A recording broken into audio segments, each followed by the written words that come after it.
My name's Roger Hutchings, 52 years old. Lived in Chatham all my life, basically.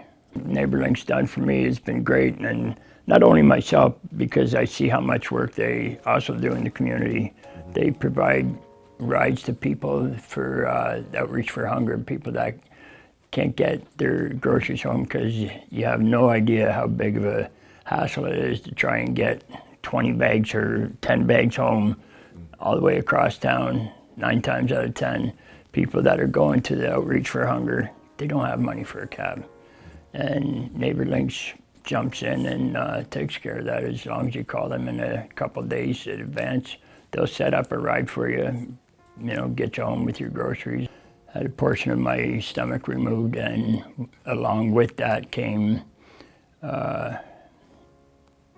opiates to control the pain and discomfort.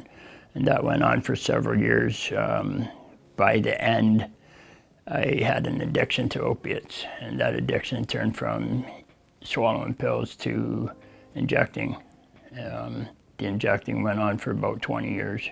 I had no control of it anymore. And it went through my life and my family's life and my friends' life like wildfire. And I couldn't put that fire out for nothing.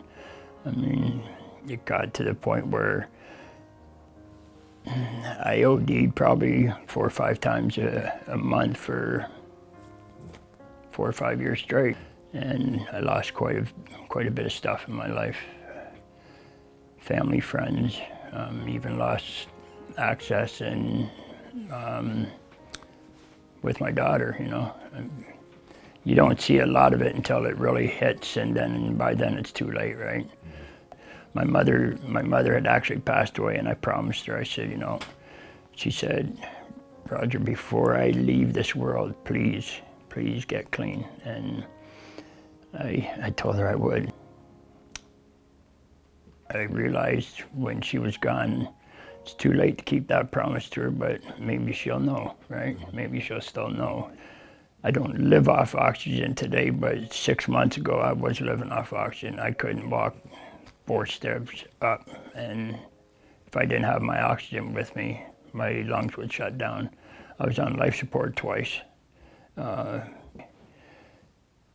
make it up and down them stairs anymore.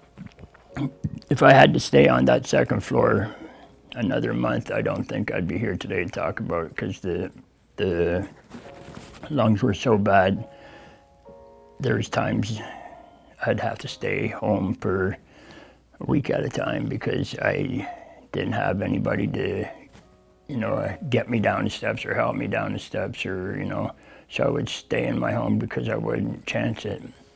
So I got, I had some friends come to me from the church, street friends, Gregor Drive United Church. They got together, and my buddy Claire, he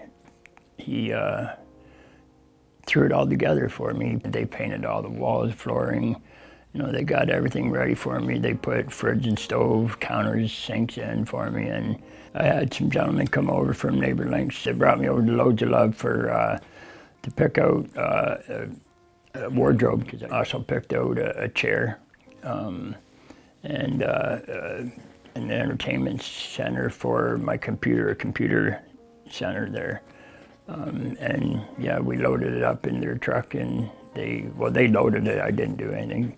They loaded it up for me, then delivered it back to my house and brought it in for me and set everything up. The apartment was an empty shell, and there was nothing done. It was a cold, dry feeling, and when you went in, there was like a jail cell. It wasn't home at all. And I watched it turn from that to something that I could call home, with as much help and as many people as I had praying for me. That's the only way I think I am here today to talk about it.